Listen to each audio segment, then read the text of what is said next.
Hey everybody, here's a garden update for you.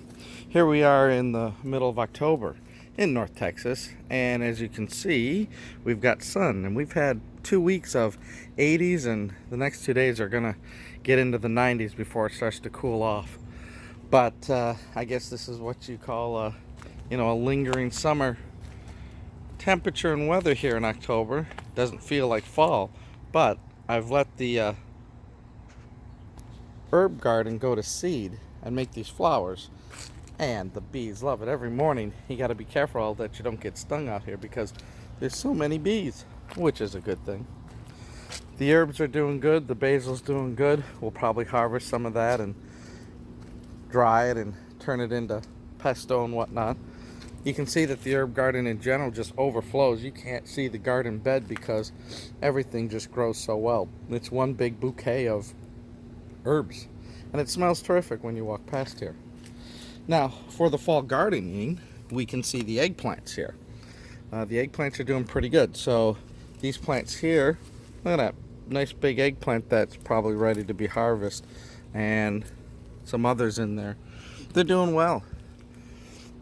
You can see that some of the leaves had some little buggies starting to eat it, but I treated the leaves with some repellent, some neem oil and different things so that the bugs would not keep eating my plants. These two newer eggplants are doing pretty good. Now it's kind of a race against time, really.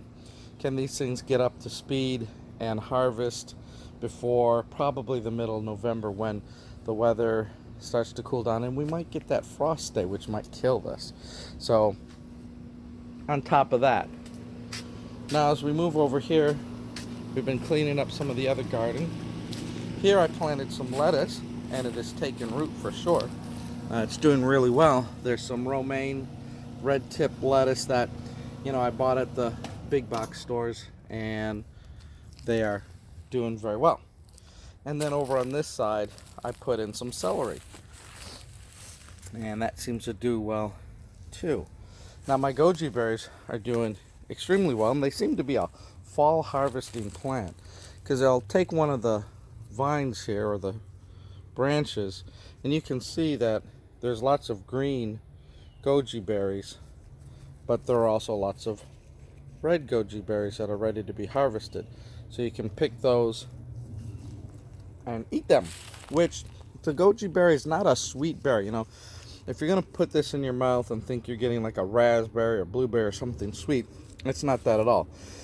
If anything, it has either kind of no taste or maybe even slightly bitter. I guess that's why people use them dried in, cereals or smoothies, or grind them up. But in a couple more weeks, these things are going to go from green to red, and we'll just harvest them, and it's doing really well.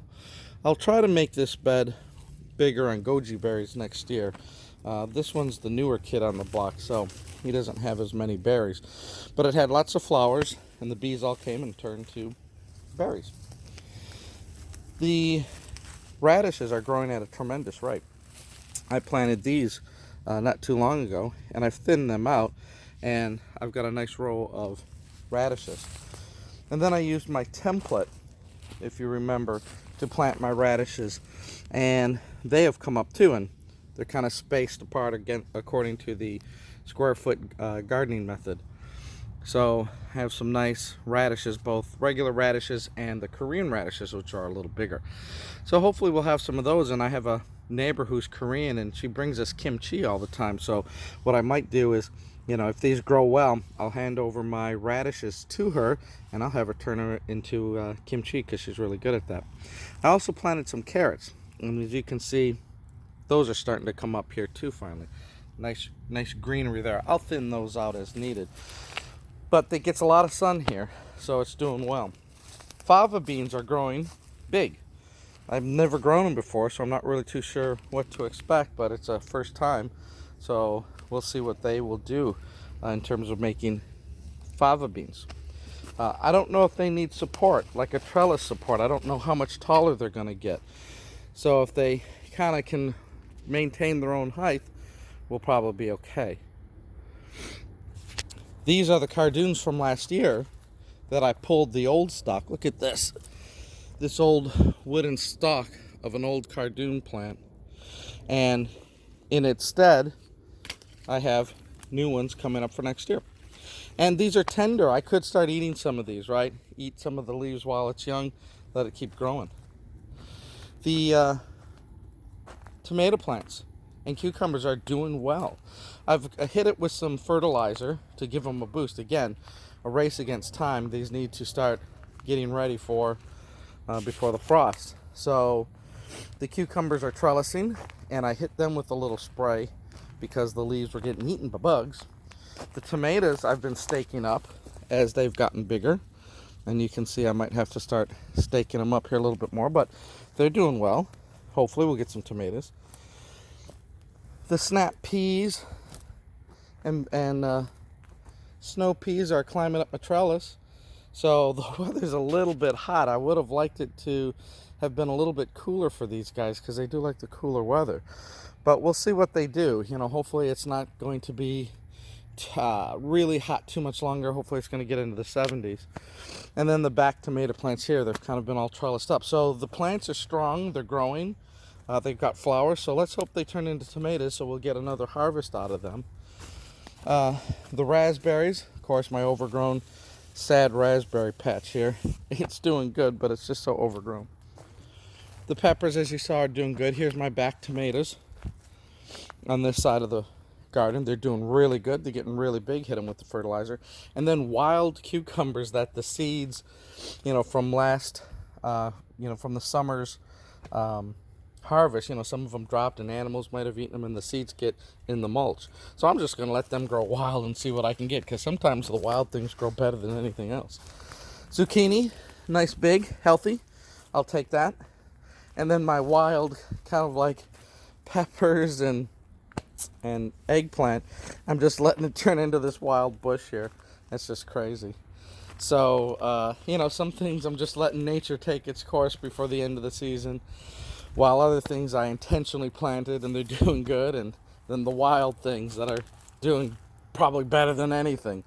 There's some other things coming up here like weeds. I got to come out here and pull that weed that's got a picky on it. But we're going to get a little bit more out of this garden. It's been a pretty successful summer and hopefully a successful fall. Two big standouts here, if I show you, is the Meyer lemon tree, right? Look at that. Nice, big Meyer lemon. I got these growing in container, and while the plants are doing good in terms of the plant, are they producing, like I want them to? Look, here's some more Meyer lemons and stuff like that. Are they producing the big bounty harvest that, people who grow fruit trees in containers normally get? It's a little bit more challenging for me. Maybe I'm not putting enough nutrients or something in there to really make them do what they need to do, but I'm trying, and we'll learn all the time. Some of the plants, like the peach, will produce, no longer. They're done for the year. Finally, over here, the fig tree, right? The fig tree is growing big in terms of figs, and there's lots of little figs here, but is it going to be ready before the harvest? I'm going to pull this one. He looks ready. There we go. Okay. So there's figs there. The temperature just has to be good so that they go from hard green figs to more ripe figs. So hopefully we'll get a little harvest. There's another one here. You have to come out every morning and check it before the birds eat them or somebody else eat them. So that's not bad, right? Okay, good. So we'll be checking that. The flowers are doing good. This is a wild cherry tomato plant here that I've just staked up because for whatever reason the seeds got in the flower bed. So I'll let it grow. And it's got flowers and cherry tomatoes, so why not? Let it kind of sprawl all around and get us through this fall. But anyways, I'm going to bite into this one. Oh, look at inside. That's really good. Nice fig off of this tree. This used to be in a container, like my other trees here. But I planted it in the ground. I have more luck with figs being in the ground. So we're going to let this one keep growing. Next year he'll be even bigger. He's really established himself. So we love figs. My dwarf banana plant's doing good in that container. He has to come in at the end of the year. They'll freeze.